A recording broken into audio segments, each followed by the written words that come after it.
আল্লাহু আকবার, আল্লাহু আকবার, আল্লাহু আকবার, আল্লাহু আকবার। আশহাদু আল লা ইলাহা ইল্লাল্লাহ,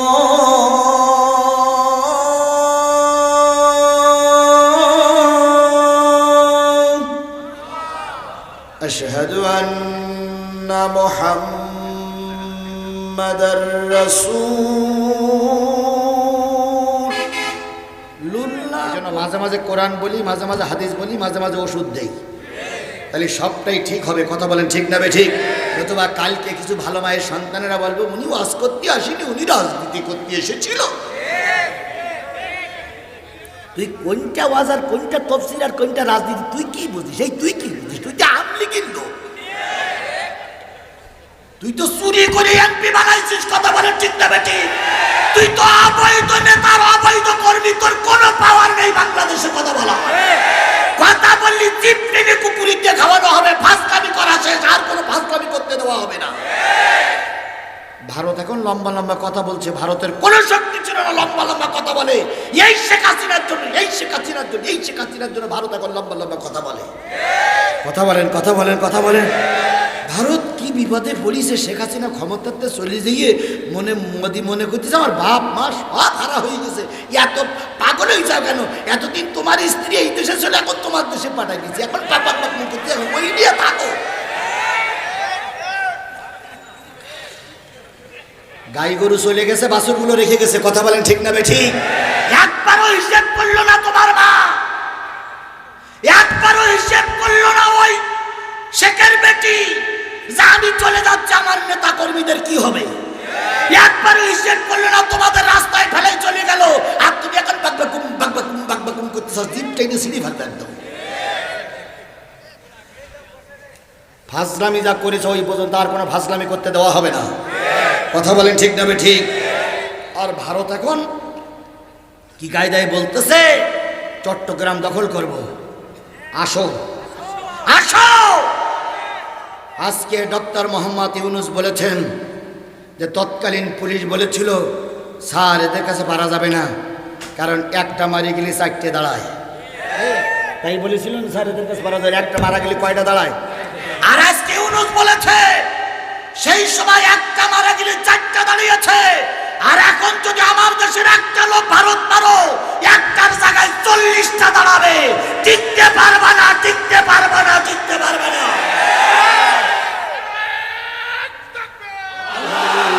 আল্লাহর নবী তখন মক্কারও প্রেসিডেন্ট, মদিনারও প্রেসিডেন্ট। আমরা সারা জীবন শুনেছি রসুল কোথার প্রেসিডেন্ট ছিলেন? মদিনার। কিন্তু আজকে শুনে নেন এই একটা আয়াত, সূরা নেসার 58 নম্বর আয়াত যখন নাজিল হলো, আল্লাহ রসুল তখন মক্কারও প্রেসিডেন্ট, মদিনারও প্রেসিডেন্ট। বলুন তো নবী মদিনার প্রেসিডেন্ট, মক্কার প্রেসিডেন্ট, কাজটা কি ঠিক? কথা বলেন, কাজটা কি ঠিক? আর একটু জোরে বলতে হবে, কাজটা কি ঠিক? নবী প্রেসিডেন্টের কাজটা কি ঠিক? এই মদিনার লোক কথা, এই পাবনার লোক বোঝেন না আমার কথা? রসুল মদিনার প্রেসিডেন্ট, কাজটা কি ঠিক? আবার বলেন, কাজটা কি ঠিক? তাহলে রসুল যদি মদিনার প্রেসিডেন্ট হয়, কাজটা যদি ঠিক হয়, রসুলের উত্তরসূরিরা বাংলার মসনদে ক্ষমতা পরিচালনা করবে, এটার ব্যাপারে নাক সিটকা সিটকি হচ্ছে কেন? আলেমরা কি নবীদের ওয়ারিস নয়? আরো জোরে বলেন, আলেমরা কি নবীদের ওয়ারিস নয়? তাহলে আলেমরা যদি ক্ষমতায় যায়, তোমার এত মাথা ব্যথা কেন? তোমার এত পেট ব্যথা কেন? তোমার এত নাক ছিটকা ছিটকি কেন? তাহলে বুঝতে হবে তুমি ডাইরেক্ট মুনাফিক। এই মুনাফিক আমার সমাজে আছে না নাই? এখানেই আছে, এই জায়গায় বসে আছে। আমি সব মুনাফিকরে চিনি, কারণ তোমরাই আমার পাবনায় গুলি করেছিলে, তোমরাই আমার মঞ্চে তা কুরুনি আক্রমণ করেছিলে। তোমাদের মতন টুপিওয়ালার চিন্তি আমার বাকি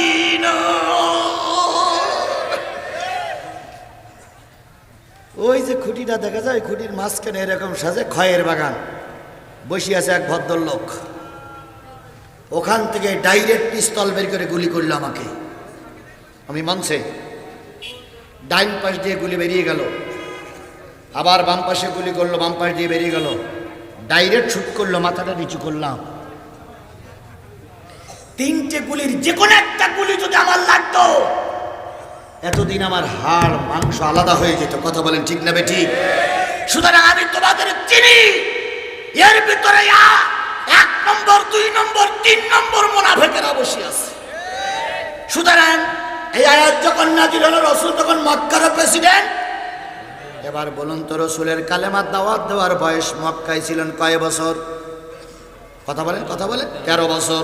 13 বছর রাসূল যখন মক্কায় কালেমার দাওয়াত দেওয়ার কাজ করছিলেন, তখন রাসূলের একদিন ধারণা আসলো, প্রতি সোমবার আর প্রতি শুক্রবার কাবায় বড় বড় নেতারা ঢোকে, কাবার দরজা খুলে দেওয়া হয়, ওর ভিতরে যে অনেকগুলো মূর্তি আছে, ওই মূর্তির সামনে দাঁড়িয়ে নেতারা সবাই নিজেদের প্রার্থনাগুলো নেতার কাছে পেশ করে। ওই ঘরের ভিতরে হযরত ইব্রাহিম খলিলুল্লাহর মূর্তি ছিল, ওই ঘরের ভিতরে মা মেরির মূর্তি ছিল, ওই ঘরের ভিতরে হযরত ইউসুফ আলাইহিস সালামের মূর্তি ছিল, ওই ঘরের ভিতরে ইসমাঈল আলাইহিস সালামের মূর্তি ছিল, ওই ঘরের ভিতরে লাত ছিল, ওই ঘরের ভিতরে উজ্জা ছিল, বিভিন্ন মূর্তি দিয়ে ভরা। নেতারা প্রতি সোমবার আর প্রতি শুক্রবার ওই ঘরের ভিতরে যেয়ে সকাল থেকে সন্ধ্যা পর্যন্ত নিজের প্রার্থনাগুলো নেতা ওই দেবতার কাছে পেশ করত। একদিন সোমবারে আমার নবী, রহমতের নবী, দয়ার নবী রাহমাতুল লিল আলামিন চিন্তা করলেন, আমিও একটু কাবা ঘরের ভিতরে যাব।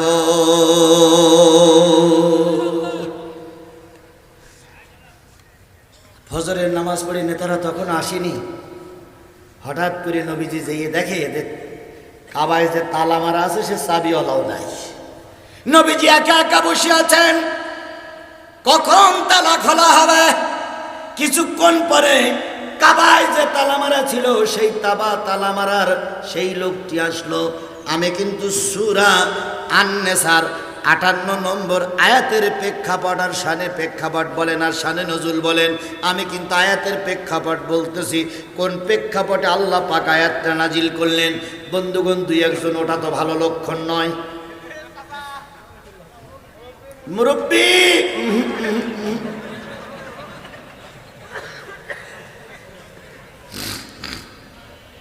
2-1 চলে গেলে মাহফিলের ক্ষতি হবে? তারপরে যাওয়াটা তো খারাপ লক্ষণ। আমি কিন্তু টাইম বেঁধে দিয়েছি, আমি টাইমের দিকে খেয়াল করা মানুষ, টাইম বেঁধে দিয়েছি, দেখা যাক কত তাড়াতাড়ি শেষ করতে পারি। আমার ভাইয়েরা, তখনও পর্যন্ত তালা খোলা হয় নাই, নবীজি চুপচাপ বসে আছে। কিছুক্ষণ পরে কাবার চাবিওয়ালা, তালা মারা চাবিওয়ালা এসে যখন খটাখট তালাগুলো খুলতে শুরু করলো, কাবা পরিষ্কার করতে শুরু করলো, দয়া একটু দেখে আসবো, ভাই আমার একটু অনুমতি দাও, তুমি আমার ভাই মানুষ। ওসমান ইবনে তালহা বলতেছে, এই কাবার ভিতরে কোনো অপবিত্র লোক ঢুকতে পারবে না। নবীজি বললেন, তুমি কারে অপবিত্র বলতেছ?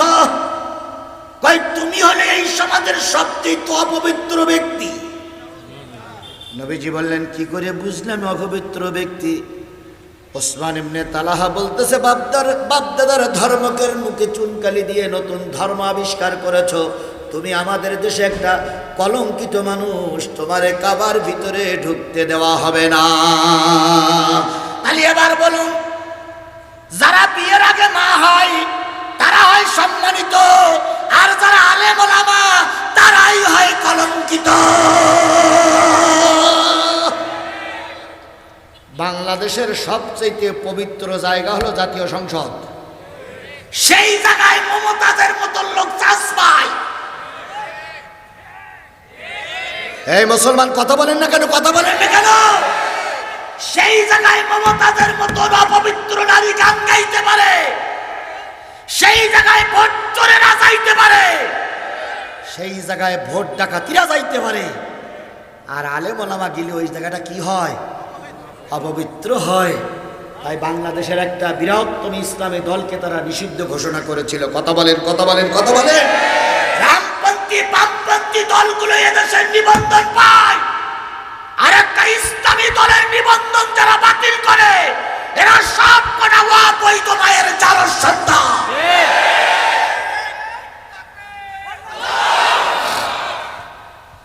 ভয় পাচ্ছেন আপনারা? ভয় পাচ্ছেন আপনারা? যখন চারিপাশে পুলিশ আমাকে ব্যারিকেড দিয়ে রেখেছিল তখন আমার জবান বন্ধ করতে পারিনি, আর এখন চারিপাশে আমার লোক, এখন জবান বন্ধ করার প্রশ্নই ওঠে না। আমার জীবনের একটা ছোট্ট কথা আমি প্রায় জায়গায় বলতেছি। এক মাহফিলে গেলাম, মাহফিলে যাওয়ার পরে কর্তৃপক্ষ টার্গেট নিল, হুজুরকে আজকে ধরবই। পুলিশ, আওয়ামী লীগ, যুবলীগ, পুলিশ লীগ, ছাত্রলীগ, পাইখানা লীগ, পেশাব লীগ, তাঁতি লীগ, নৌকা লীগ সব চারিপাশে ঘিরে ফেলেছে। এরপরে সভাপতি, সেক্রেটারি যারা মঞ্চে ছিল তারাও ভয়তে চলে গেছে। আমি শুধু একা আর চারিপাশে ওরাই। শিবিরের সভাপতি, ওই থানার সভাপতি এসে বলতেছে, হুজুর আজকে আপনারে বাঁচানোর কোনো লাইন আমি খুঁজে পেলাম না, ধরা আপনার পড়তেই হবে। কারণ ডাইনে থাকান, বামে থাকান, পিছনে থাকান, আমি আর নজরে তাকাই দেখি ওসি সাহেব ডাইন সাইডে বসে আছে, পিস্তলটা টেবিলের পরে। পিছনে দেখে সাদা পোশাকধারী পুলিশ বসে আছে, সবাই হ্যান্ডকাপ ঝুলতেছে। তা আমি চিন্তা করলাম, আল্লাহ এরা আমার ধরলি তো আজকে বাঁচাই রাখবে না, এরা আমার ধরলি আজকে গুলি করে মারবে। তবে অন্তত আজকে যখন সুযোগ আরো 15 মিনিট আছে, এমন ঝোড়া ঝরবো, এই ঝোড়া যেন কিয়ামত পর্যন্ত চালু থাকে। তো ওই কথা শোনার পরে, কোরআন শরীফ সাক্ষী, ওই কথা শোনার পরে যা বেগ ছিল তার চেয়ে আরো বেগ বেড়িয়েছে।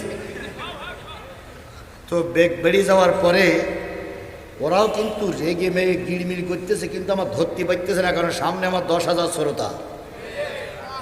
যদি একবার বলি ধর, তাহলে ওর গুলি করার সময় আছে? ওর ধরি আলু ভর্তা করে ফেলবে না? তা আমার একটা ভরসা আছে, আল্লাহ আছে, আর আমার সামনে আছে শ্রোতা। তো এখন কথাবার্তা বলার পরে, জালালি বক্তৃতা দেওয়ার পরে 5 মিনিট আগে শিবিরের সেই সভাপতি চিঠি লিখেছে, হুজুর মোনাজাত করার সময় চোখ বুঝি, মোনাজাত করার সময় আপনি করবেন হাফ, আর দ্বিতীয় বক্তা পাশে গিয়ে বইছে এইরকম, দ্বিতীয় বক্তার কাছে দেবেন হাফ। আর আমি এই এলাকার যতগুলো জেলা থানা ছিল সব থানার শিবিরের সভাপতি, সেক্রেটারিকে ডেকে নিয়ে আইছি। চারিপাশের লোক আমাদের রেডি, আশা করি আপনার ক্ষতি হবে না। আমি বললাম যাক আলহামদুলিল্লাহ, একটা আশ্বাস পাওয়া গেল। দ্বিতীয় বক্তা পাশে এসে বসে আছে, আমার আলোচনা শেষ। আমি আলোচনার আগে একটুখানি হেকমত অবলম্বন করলাম যে ভাই, চোখ বন্ধ করে মোনাজাত করলে আল্লাহ বেশি কবুল করে। আর আপনাদের বাপ ভাই 14 গোষ্ঠী কবরে আছে, একটু চোখ বন্ধ করে মোনাজাত করবেন, আল্লাহ নিশ্চয়ই কবুল করবে। আমি মোসাফের মানুষ। বলার সাথে সাথে দেখলাম ওসি, ব্যাট দিয়ে পুলিশ, আওয়ামী লীগ, যুবলীগ সবাই চোখ বন্ধ করেছে। চোখ বন্ধ করে এবার আমি মোনাজাত শুরু করেছি। রব্বানা যালামনা আনফুসানা ওয়া ইল্লাম তাগফির লানা ওয়া তারহামনা লানাকুনান্না মিনাল খাসিরিন রব্বিরহামহুমা।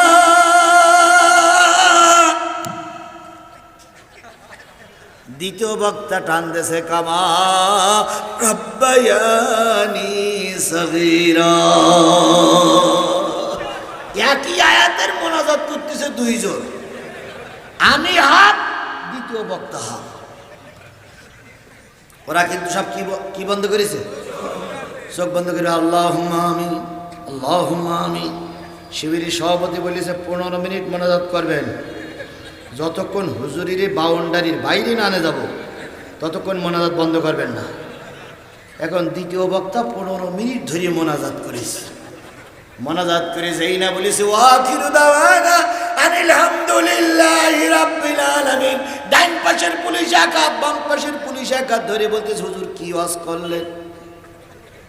আপনি কি ওয়াজ করতে আইছেন না সরকারের গালাইতে আইছেন? তো দ্বিতীয় বক্তা একটু সাহস নিয়ে বলছে, কি বলতেছেন আপনি? কারে কি বলতেছেন আপনি? কারে কি বলেন? তো বলছে আপনি এতক্ষণ কি ওয়াজ করলেন? কয় ওয়াজ করলেন? আমি তো শুধু মোনাজাত করলাম। তো বলতেছে আপনি প্রধান বক্তা না? দেখা তো শুনে দেখো তো যুবলীগি ছেলে মিলে বলো তো আমি কি সেই লোক? সে লোক তো কোথায় গেছে তার ঠিক নেই। এখন আমারও ধরি রাঙানি করে, আমি তো দ্বিতীয় বক্তা আমার বাড়িতে এই গ্রামে। ছাত্রলীগ বলতে স্যার এ হুজুর সে হুজুর না। তো বলতে সে হুজুর গেল কোনে? তো ওসি সাহেব বলতেছে সে হুজুর গেল কেন? তো ওরা বলতে কোন দিক গেল আল্লাহই ভালো। ওসি সাহেব ওখানে দাঁড়াই টেলিফোন করতেছে এসপি সাহেবের কাছে, স্যার গোটা জেলার পুলিশ যদি আপনি নিয়ে আসেন, অন্য জেলার পুলিশ যদি ভাড়াও করে নিয়ে আসেন, তাহলে এ হুজুরই ধরা যাবে না স্যার। এ হুজুর না, এটা জেন স্যার। তো এসপি সাহেব বলতেছে কিরকম জেন? কয় স্যার আমরা সবাই পাশে বসা, স্যার আমরা এক জায়গায় বসে, আমার হাতের সঙ্গে ওনার হাত লেগেছে স্যার, মোনাজাত একটা আমরা হাত তুলেছি, আর সেই ফাঁকে কোথায় চলে গেছে স্যার কেউ দেখতে পেল না। এ মানুষ না স্যার, এ জেন, এর ধরা সম্ভব না।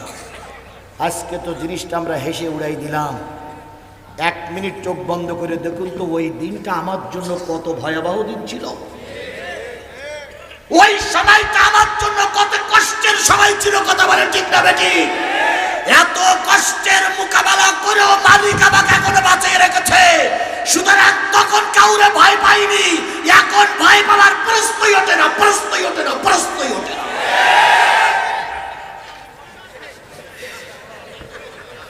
আর একটু বিষয় দেন, আমি তো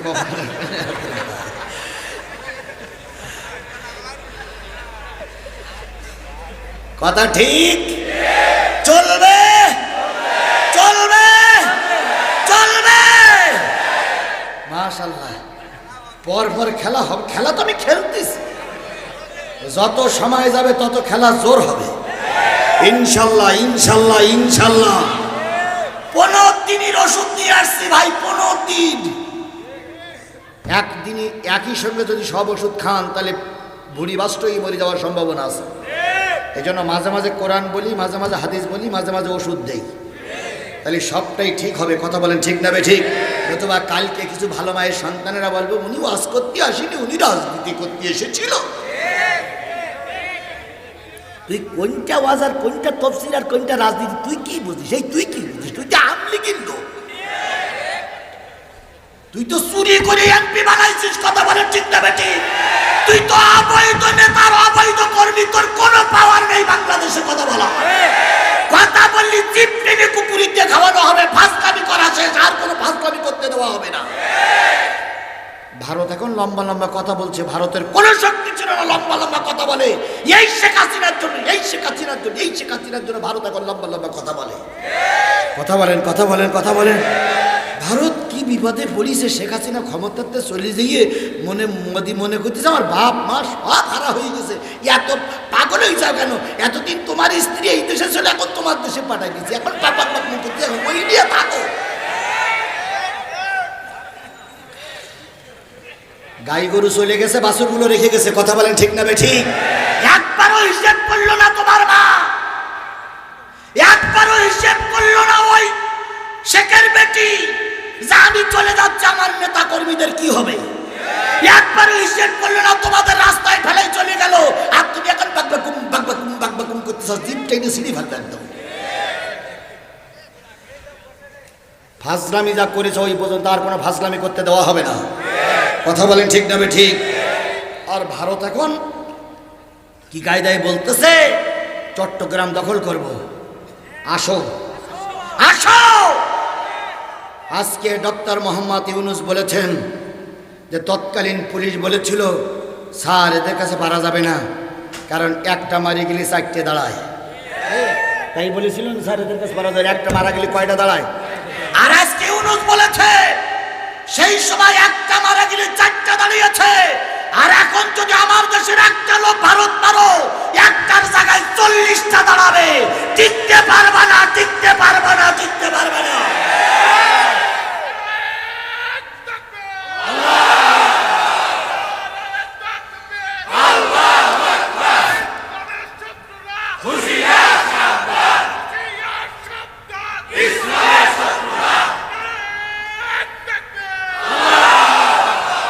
কিসের ভয় দেখাও?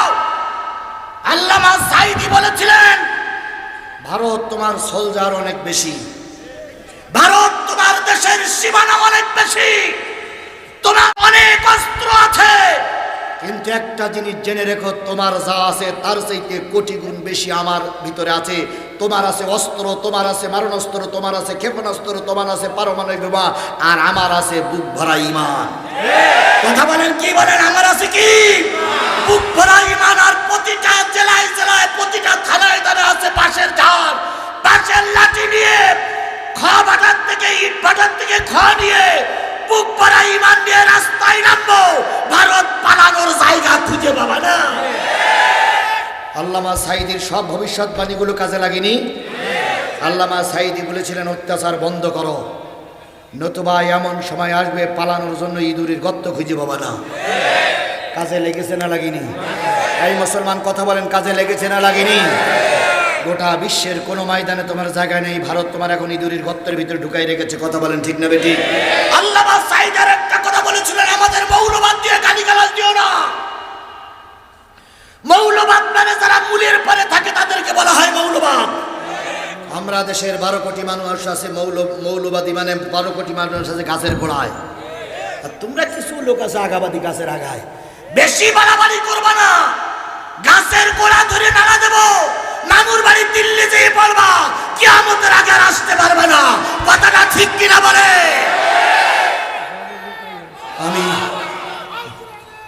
আমি চিন্তা করি, আমি আরো পাবনায় আমার আশা হবে কিনা আল্লাহই ভালো জানে। তবে আজকে যখন সুযোগ পাইছি, যে যাই নাকটানানি করুক, কোনো ছাড়ের রজ আজকে হবে না। আমি চিন্তা করি, আল্লামা সাঈদী গাছের গোড়া ধরে নাড়া দেবে নাই দেবে, তা মায়ানমারের কথা বললো না কেন? আমেরিকার কথা বললো না কেন? বললো কোন দেশের কথা? আর ঠিক ম্যাডাম, কথা বলেন, কথা বলেন, কথা বলেন। আর আর ওদের দলের আরেকটা আছে, এখনো ধরা পড়েনি, শুধু বলছে খেলা হবে, খেলা হবে। এখন সেটারও আর পাওয়া যাচ্ছে না। কথা বলেন, ঠিক নেবে? ঠিক। মাসুদ তুমি ভালো হয়ে যাও, এ কথাকে বলবে আর পালিয়ে গেছে কাদের, কেউ জানে না খবর তার, ভালো হয়ে যা। ফখরুল সাহেব আপনার বাসায় কাউয়া কাদের গেছেননি, ঠাকুর গায়ের বাসায় আপনি থাকতে তাওরে দেননি।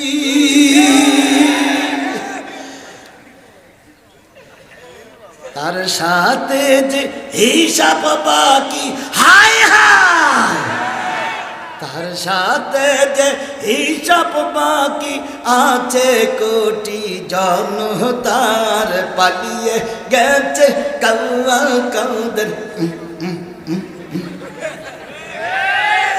কথা বলেন, কথা বলেন, কথা বলেন।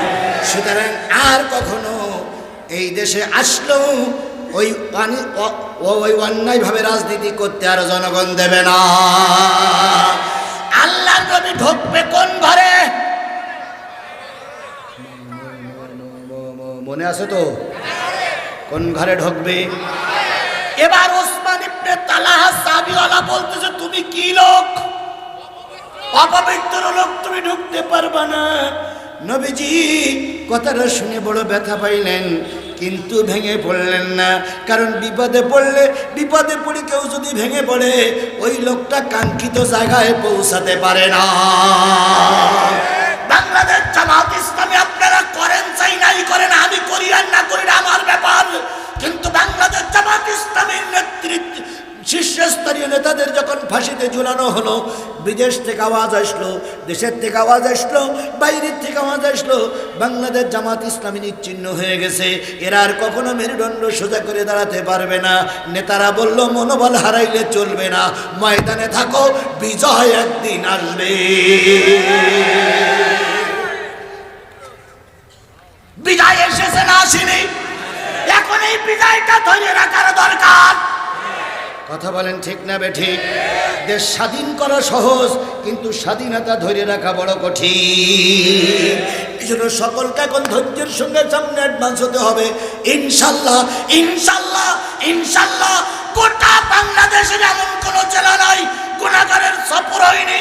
সফর করে যে ধারণা আমার এসেছে, যদি সব কিছু ঠিকঠাক থাকে অন্য কোন রাজনৈতিক দলের প্রয়োজন নাই, শুধু যদি টুপিওয়ালারা এক থাকে, আগামী সংসদ হবে কোরআনের সংসদ, আগামী গণভবন হবে কোরআনের গণভবন, আগামী দেশ হবে টুপিওয়ালারা দেশ।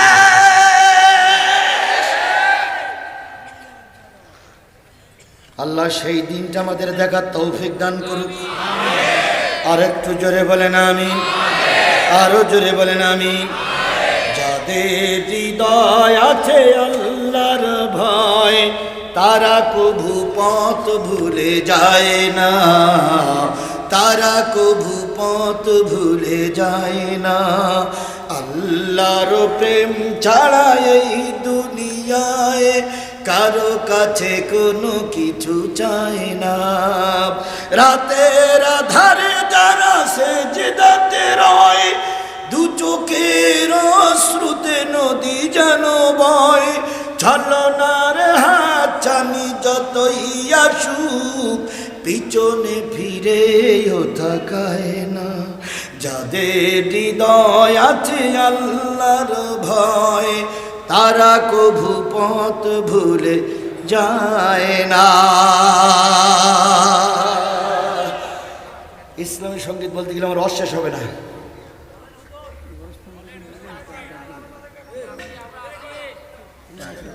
আবার আদায় আগের হুজুর আদায় করিস না। ওরে আল্লাহ রে,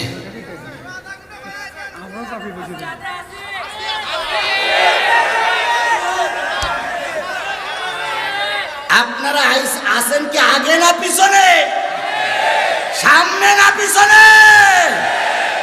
তাহলে পাশের থেকে দুই একজন মোটর যেন না ওঠে, কেউ যেন না ওঠে। যদি কেউ ওঠে জোর করে ধরবেন, আস্তে করে বসে রাখবেন, আর বলবেন যে ভাই তোমার কারণে মাহফিলটা ধ্বংস হয়ে যাবে, ঘটনা করে চলে যাই না। আল্লাহ সবাইকে বসে থাকার তৌফিক দান করুক। আল্লাহর নবী ব্যথা পাইলেন কিন্তু কি করলেন না, ভেঙে পড়লেন না, ভেঙে পড়লেন না, ভেঙে পড়লেন না। এবার নেতা রাষ্ট্র শুরু করলো। সর্বপ্রথম আবুল আহাব। আবুল আহাব ছিলেন রসুলের আপন চাচা। আবুল আহাবের হাতখানা ধরে বলতেছে, চাচা কাবার ভিতরে আমার হাতখান ধরে একটু নিয়ে যান। আবুল আহাব বলতেছেন, না, তোর কারণে আমার ইজ্জতের খেলাফ হচ্ছে, তোমার কারণে আমার সম্পদের ক্ষতি হয়েছে, তোমার কারণে আমার এই হয়েছে সেই হয়েছে, কাবা ঘরে তোমার ঢোকানো যাবে না। নবীজি ব্যথা পাইলেন, ভেঙে পড়লেন না। আবু জেহেলের কাছে অনুনয় বিনয় করলেন, আবু জেহেল নিয়ে গেল না, আবু সুফিয়ান নিয়ে গেল না। সন্ধ্যা হয়ে গেল।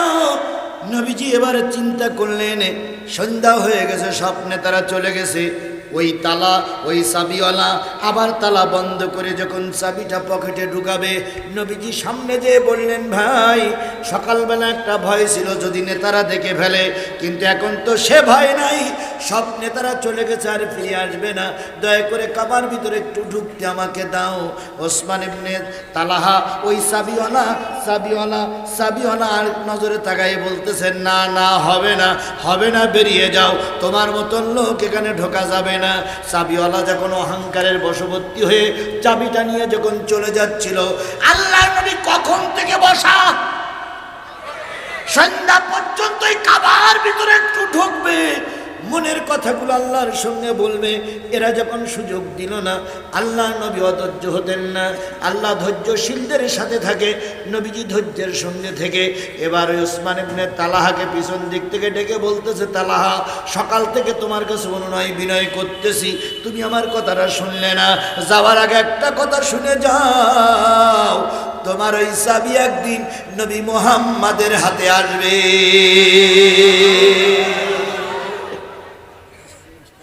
চাবি একদিন নবী মুহাম্মাদের হাতে। ও লোক চলে যাচ্ছিল, হঠাৎ করে পিছন দিকে তাকাই ঘাড় দেখাই বলতেছে, কথাটা কি হইল? চাবি তোমার হাতে আসবে মানে? কয় তুমি সাদা কাগজে লিখে রাখো। সাদা কাগজ আছে, লিখে রাখো এই চাবি একদিন আমার হাতে আসবে। ওসমান ইবনে তালহা বলতেছে, সেই দিন এই যে নেতারা লাইন দিয়ে চলে যাচ্ছে, এরা কেউ বেঁচে থাকবে না? নবী বললেন, কিছু বেঁচে থাকবে, কিছু দেশ থেকে পালাই চলে যাবে, কিছুটা মারা যাবে। ওসমান ইবনে তালহা বললেন দেখা যাবে। নবীজি বললেন দেখেই নিও। ভবিষ্যৎবাণী রাসূলের সত্য হয়েছিল না হয়নি? আল্লাহ নবী মক্কা থেকে হিজরত করে কয়েকদিনের ভিতরে মদিনায় চলে গেলেন। 8 বছর মেহনত করলেন। কয় বছর? আমার জাতি কথা বলেন, কয় বছর? 8 বছর মেহনত করলেন। নবীজি আমার 8 বছর পরে 8ম হিজরি সনে পবিত্র রমজান মাসে 10,000 সাহাবী নিয়ে মক্কা বিজয় করে ফেলেছে। ইতিমধ্যে আবু জেহেল নেই, ওলীদ ইবনে মুগিরা নেই, ইতিমধ্যে আবু লাহাব নেই, আবু সুফিয়ান বেঁচে আছে। নবীজি যখন মক্কা বিজয় করলেন, তালাওয়ালা চাবিওয়ালা কাবা ঘরের ভিতরে তালাটা দিয়ে ওই কাবার ছাদের পরে যেয়ে পালাইয়ে চলে বসে আছে। চাবি নবী মুহাম্মদকে দেবে না। আল্লাহর নবী কয় হাজার লোক নিয়ে মক্কা বিজয় করলেন। 10,000 লোক নিয়ে মক্কা বিজয় করে বেলালকে বলেন, বেলাল আজান দাও। বেলাল 8টা বছর দিলের ভিতরে আগুনগুলো ধুই ধুই করে জ্বলতেছে, বিস্ফোরণ হয়নি। কাবার ভিতরে ঢুকতে চেয়েছিলাম, জাতি আমাকে ঢুকতে দেয়নি। এখন আজান দাও, মনের সুখে কাবায় একটু নামাজ পড়বো। বেলাল বললেন, ইয়া রাসূলুল্লাহ আজানটাকে কাবার ভিতরে দেব না বাইরে দেব? নবী বললেন, বেলাল আজানটা ভিতরেই দাও, আজানটা ভিতরেই দাও। বেলাল ভিতরে ঢুকতে যেয়ে দেখে মসজিদে তালা মারা। কি মারা? তালা মারা। এবার বেলাল বলেন, ইয়া রাসূলুল্লাহ তালা মারা। নবীজি বললেন, চাবিওয়ালা গেল কই? হই হই রই রই চাবিওয়ালা গেল কই? কাবার তালা মারলো কে? সে যে এক চাবিওয়ালা। কাবায় তালা মারলো কে? সে যে এক চাবিওয়ালা। চাবিওয়ালা। নবীজি বলেন, চাবিওয়ালা কই? কই ইয়া রাসূলুল্লাহ জানি না। নবীজির পিছনে কয় হাজার? জোরে বলেন, কয় হাজার? ওমর আছে পিছনে, ওমর আছে, আলী আছে, খালিদ ইবনে ওলীদও আছে। আচ্ছা, রাসূল যদি একবার বলতেন যে তালা ভাঙ, কতটুকু সময় লাগতো? হযরত আলী এক যুদ্ধে ঢাল ভেঙে গেছে, খয়বারের যুদ্ধে। তো ঢাল না হলে তো যুদ্ধ করা যায় না। তো ঢাল ভেঙে ঢাল পাবো কই, ঢাল পাবো কই, ঢাল পাবো কই। খয়বারের দুর্গর কপট ধরে মেরিছে টান, এক হাসকা টানে 16 মণ ওজনের এক কপট ঢাল হয়ে গেছে। কয় মণ? 16 কেজি ওজন করতে গেলেই তাই পাছাতে পায়খানা বেরিয়ে যায়। আর উঁচু করে ধরেছে কয় মণ? 16 মণ ঢাল নিয়ে শেরে খোদা আলী যুদ্ধ করলো। যুদ্ধের পরে ঢালখানা ফেলাই দিয়ে বলল, এতটুক ঢালা মারার প্রয়োজন নাই। চলে গেলেন। নবী বললেন, আলী রে, ঢাল যখন ভেঙে গেলে তখন কি করলে? কই ইয়া রাসূলুল্লাহ শক্তি কি কম আছে নাকি? দিলাম এক টান, হয়ে গেল ঢাল। কি টান দিলে? কয় ওই দুর্গের কপট পাল্লা। কয় কতটুক ভার বলে মনে হইল? কয় মনে হলো ঢালে সেই একটু ভার বেশি হতে পারে। নবীজি বললেন, আলী পারবে কি ঢালটা উঁচু করতে? কয় 1000 বার পারবো। এক হাত দিয়ে উঁচু করে যুদ্ধ করেছি, আর এখন পারবো না বললে হবে না। নবীজি বললেন, চলো তো যাই। এবার আলীর লাগাই দেওয়া হলো। আলীর হাঁটু পর্যন্ত মাটির ভিতরে চলে গেছে। চোখ দে, নাক দে, কান দে পানি বাহির হচ্ছে। ঢালের এক কণা উঁচু করতে পারে না। নবী বললেন, আলী হইল ওটা কি? কই ইয়া রাসূলুল্লাহ তখন তো ভালোই উঁচু করিলাম, কিন্তু এখন দেখি মানে কানা উঁচু হচ্ছে না। নবীজি বললেন, আলী রে, সেদিন তোমার হাতটা ছিল স্বয়ং আল্লাহর হাত। তুমি যদি ওই ঢাল যদি না পেতে, মুসলমানরা ক্ষতিগ্রস্ত হয়ে যেত। এই জন্য আল্লাহ সর্বশক্তি দিয়ে তোমার হাতকে উঁচু করে রেখেছিল। সেই আলীও পিছনে আছে। নবী যদি একবার বলে তালা ভাঙ, কতটুকু সময় লাগবে? কিন্তু নবী বললেন, না না না না, তালা ভাঙা যাবে না। তালা ভাঙা জঙ্গির কাজ, তালা ভাঙা সন্ত্রাসী কাজ। মুসলমান কখনো সন্ত্রাসী জঙ্গির কাজ করতে পারে না। ইসকন নেতা চিন্ময় দাসকে যখন গ্রেফতার করা হলো, ওরা আমাদের এদেশের একজন উকিলকে কোপাইয়ে কোপাইয়ে মারলো। কথা বলেন, ওদের টার্গেট ছিল কোপাই মারবো উকিল, আর মুসলমানরা হিন্দুদের বাড়ি আক্রমণ করবে, হিন্দুদের বাড়ি ঘর পড়াইয়ে দেবে, বিশ্বকে দেখাবো বাংলাদেশের একটা সন্ত্রাসী জঙ্গি গোষ্ঠী বিএনপি জামাতের নেতারা বলল, যদি ওই উকিল না মারা দিয়ে কোনো লিডারও মারা যায় তবু কোনো হিন্দুর বাড়িতে আক্রমণ করা যাবে না। আমরা ওই হুকুম পালন করে চলতেছি। কথা বলেন ঠিক না ঠিক? সুতরাং কোন হিন্দু ভাই যদি আমাদের এখানে থাকেন, স্পষ্ট করে বলতেছি, আপনারা আমাদের শত্রু না, আমাদের শত্রু ইসকন নামক ওই সন্ত্রাসী জঙ্গি গোষ্ঠী। কথা ক্লিয়ার? কথা ক্লিয়ার? কোন সাংবাদিক যদি আমার কথাটা শোনেন, ভুল ভাল ব্যাখ্যা করবেন না, কানের পানি ছাড়াই ফেলবো বলো। কারণ অনেক সাংবাদিক ভুল ভাল ব্যাখ্যা করতেছে। কথা বলেন ঠিক না ঠিক? আমির জামাত বলে একরকম, ব্যাখ্যা করে আর এক রকম। আপনারা আমাদের দেশের সম্পদ, আপনারা আমাদের দেশের লোক, ফাঁসটামি করবেন না। ফাঁসটামি করে শেখ হাসিনার আপনারা অনেকদিন টিকায় রেখেছিলেন কিছু সাংবাদিক, কিছু সাংবাদিক, কিছু সাংবাদিক। তবে সব সাংবাদিক কিন্তু এক নয়। আমাদের দেশ দরদি, মানবতা দরদি, দেশের কল্যাণের জন্য সাংবাদিক আছে না? আর কিছু কিছু আছে এখনো ভারতের ভারতের এজেন্টের কাজ করতেছে। তার ভিতরে মনীষা একজন গ্রেপ্তার হয়েছিল, আবার কোন কারণে বেরিয়ে গেছে আল্লাহ ভালো জানে। এরা মনীষার মতন দুষ্কৃতী কিছু সাংবাদিক আছে না? আমি তাদের মুন্নি সাহা। তো আমি সব সাংবাদিকদেরকে আমরা মনে করি জাতির বিবেক। কথা বলেন, কিন্তু কিছু কিছু দুর্নীতি বা সাংবাদিক আছে, ভুল ভাল বলবেন না, ভুল ভাল সংবাদ প্রচার করবেন না। আল্লাহ বোঝার তৌফিক দিক। নবী তালা ভাঙ, কতটুকু সময় লাগতো? নবী বললেন ভাঙা যাবে না। বেলাল, ইয়া রাসূলুল্লাহ, তাহলে আযান কোথায় দেব? নবী বললেন আযানটা দাও ছাদের পরে। সুবহানাল্লাহ বলবেন না? আর একটু জোরে কি সুবহানাল্লাহ বলা যায় না? আযানটা দাও কিসের পরে? বেলাল ছাদের পরে উঠে আযান শুরু করে আল্লাহু আকবার, আল্লাহু আকবার, আল্লাহু আকবার, আল্লাহু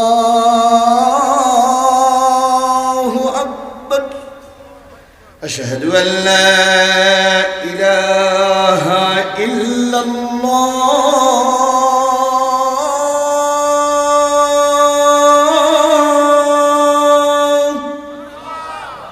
আশহাদু আন্না মুহাম্মাদার রাসূল। লুল্লাহ বলতে গিয়ে রসুলের দিক তাকাইছে, তাকানোর পরে লুল্লাহ আর বলে না। বেলাল কি হইল? আজান বন্ধ হইল কেন? কই ইয়া রাসূলুল্লাহ, ছাদের পরে একজন ভুটুই শুয়ে আছে। নবীজি বলতে ও লোকের নাম কি? কই ইয়া রাসূলুল্লাহ, কিছুই তো বলে না, ভুটুই শুয়ে আছে। নবীজি বলতেছে ওর ওই একটু ডাকো দিন। বেলাল পিছনে যে পা ধরে নাড়াতেছে, ও ভাই, ও ভাই, মক্কা বিজয় হয়ে গেছে ভাই, আর ঘুমাইয়েন না ভাই। সমস্ত শরীর নড়ে। বেলাল বলতেছে ইয়া রাসূলুল্লাহ, এ তো সমস্ত শরীর নড়তেছে। কয় মাথার দিক নাড়া দেয়। কয় মাথার দিক নাড়া দিলে পা নড়ে, পা ধরে নাড়া দিলে মাথা নড়ে। তার মানে ও কি ঘুমোচ্ছে না জেগে ঘুমোচ্ছে? আর যে ব্যক্তি জেগে ঘুমায় তার কখনো চেতনা হয় না। নবীজি বললেন বেলাল, মাথার দিকে যাও, যে একটু মাথাটা উঁচু করে দাও, আমি চিনতে পারি কি দেখি। বেলাল অনেক কষ্ট করে পিছন দিকে ঠেই লাগাই মাথা উঁচু করে দিয়েছে। নবীজি বলতেছে তুমি সেই চাবিওয়ালা না? সে কাগজটা কি তোমার কাছে আছে? সুবহানাল্লাহ, সুবহানাল্লাহ, সুবহানাল্লাহ।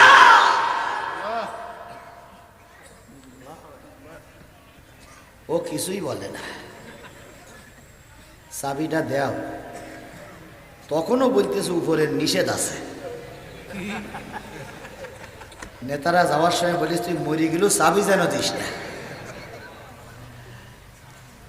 নবীজি বলতেছে ওমর, লাব্বাইক ইয়া রাসূলুল্লাহ। আলী, লাব্বাইক ইয়া রাসূলুল্লাহ। সোজা আঙুলি মনে হয় ঘি উঠবে না, তোমাদের দুইজনের যে একটু যাওয়া লাগে। অমর দাঁড়াই বলতেছে, এই আমার দিক তাকা, আমার দিক তাকা, আমারে সেনস, মুই বরিশালী পড়লা সেনস। কি একটা দিনের ভাইরাল হয়েছে না ভাই, মরে সেনস মজ বরিশালী পড়লা নাকি একটা আছে। অমর বলতে আমার সেনস, আমি যে পথ দিয়ে চলি সে পথে শয়তানও চলে না। এখন তুই চাবি দিবি কিনা ওটা তোর ব্যাপার, আমি শুধু 3 বার 1 2 3 বলবো, এর ভিতরে যদি চাবি না দিস আলী তৈরি হ। ও কিভাবে চাবি দিতে আমরা দেখে নেব। অমর বলতে আমার দিক থাকা, ওয়াহিদ স্থানে সালা নেন, চাবিটা নেন। কথায় বলে শক্তর ভক্ত নরমের জম, শক্ত হবেন, আপনার সামনে আস্তিগুলোরা হিসাব কিতাব করিয়ে আসবে। আর নরম হবে, ঘাড়ের পরে দাঁড়িয়ে ধিন দিন করে নাচবে। সুতরাং শক্ত খুব বেশি হওয়া যাবে না, আর নরম খুব বেশি হওয়া যাবে না। আল্লামা সাঈদীর ওয়াজগুলো বেশি পাবনায় হয়েছে। আল্লামা সাঈদী একটা ওয়াজে বলেছিলেন যে এক সাপ গেছে পীর সাহেবের বাড়ি মুরিদ হতি, মনে আছে আপনাদের? মনে আছে?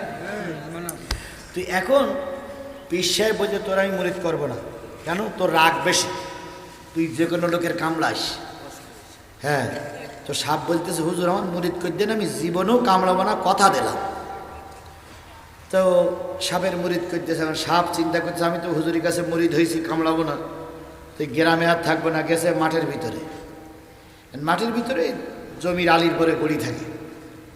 এক লোক সন্ধ্যেবেলা ধান কেটে নিয়ে বাড়ি আসবে, দড়ি বাঁচছে না, তো চিন্তা করছে এইটাতে বান্ধি। সাপের দিয়ে পেঁচাই বেঁধেছে, বেশি বেঁধলে সাপের লেজ গেছে ছিঁড়িয়ে, মাথা গেছে বেঁকিয়ে, তো এই নিয়ে ধানগুলো ছড়াই দিয়ে ফেলাই দিছে। তো সাপ 2-3 দিন পরে বেঁকা ঘাড় নিয়ে লেজ কাটা অবস্থায় গিয়ে বলতে হুজুর আমি আর আপনার মুরিদ হব না। তো বলতেছে কেন? দেখেন না আমার কি করিছে, এই ধৈর্য ধরো ধৈর্য ধরো ধৈর্য ধরো বলে আমার পেঁয়াজ টেস মাথা টাথা বেকাই ফেলেছে। তো পীর সাহেব সব শুনিয়ে বুঝে বলছে, এই বিয়াদব, তোর কামড়াতে নাই নিষেধ করিলাম, তোর কি ফোঁস করতে নিষেধ করিলাম? যখন ওই কৃষক তোর মাথায় হাত দিল তো তুই একবার ফোঁস, কৃষকের 14 গোষ্ঠী ভারতে চলে যাবে, তুই একবার ফোঁস করলি না কেন? বলতে হুজুর তাই, তাহলে এবার তো আমি ফোঁস করব। আমরা কারোর প্রতিশোধ নেব না, কিন্তু মাঝে মাঝে ফোঁস করা লাগবে। কথা বলেন ঠিক না বেঠিক? তা না হলে ওরা আমাদের ঘরের পরে চেপে বসবে। আল্লাহ ওদের হাত থেকে দেশটারে বাঁচাইছে, আরো বাঁচার তৌফিক দান করুক। সকলে মিলে বলুন আমিন। আরো জোরে আমিন, আরো জোরে আল্লাহ। বন্ধুগণ, আমার এই কথাটা শেষ করতে আর খুব বেশি হলে 10টা মিনিট সময় আপনাদের কাছ থেকে নেব। 10টা মিনিট সময়কে আপনারা দেবেন? কারা কারা দেবেন একটু হাত তোলেন তো, কারা কারা দেবেন? আল্লাহু আকবার, আল্লাহু আকবার, আল্লাহ কবুল করুক। ভাই, এইটা একটা ঐতিহ্যবাহী মসজিদ, ঐতিহ্যবাহী ঈদগাহ, ঐতিহ্যবাহী দাখিল মাদ্রাসা, ঐতিহ্যবাহী কবরস্থান, হেফজখানা, এতগুলো প্রতিষ্ঠান। এই প্রতিষ্ঠানে আমার অন্তত 500 টাকা থাক, এটাকে আপনারা চান? যদি আপনারা শেষ পর্যন্ত থাকেন, আমি ওয়াদা করছি কোরআন শরীফ ছুঁয়ে আমি কথা বাধাই রাখবো না। কিন্তু কর্তৃপক্ষ একটু বারবার বলতেছে হুজুর অনেকেই টাকা দেওয়ার জন্য, আপনার হাতে টাকা দেওয়ার জন্য অপেক্ষা করছে। কার হাতে টাকা দেবেন ওটা আমি জানি না, কিন্তু আমি মুসাফির, আমি কয়শো 300-400 কিলোমিটার দূর থেকে আসছি। আমি একজন মাজলুম, 20টা মামলা আমার মাথার উপরে। আমি 5 দিন রিমান্ডে ছিলাম। আমার বাড়ি ঘরদুরগুলো এই জালেমেরা ভেঙে মাটির সঙ্গে মিশাই দিয়েছিল। সেই বিপদের দিনে আমি আপনাদের কাছে যদি কোরআনের নিয়ে একটু হাত পাতি, আপনারা কি আমাকে ফিরাই দিবেন? মুসলমান ফিরাই দেবেন? তাহলে আমি 10টা মিনিট 15টা মিনিট আপনাদের কাছে দাবি করছি, যার যা আছে আল্লাহর ঘরের জন্য, মাদ্রাসার জন্য, কবরস্থানের জন্য, প্রতিষ্ঠানের জন্য দিয়ে দিবেন। আমি কোন জায়গায় ওয়াজটা রেখে দিলাম মনে রাখবেন।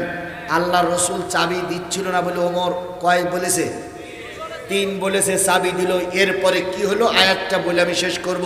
ভাই আপনারা আমার বিপদে ফেলে চলে যাবেন না আশা করি। আসুন আসুন, কোন বান্দা আছেন 50,000 টাকা দিতে পারেন?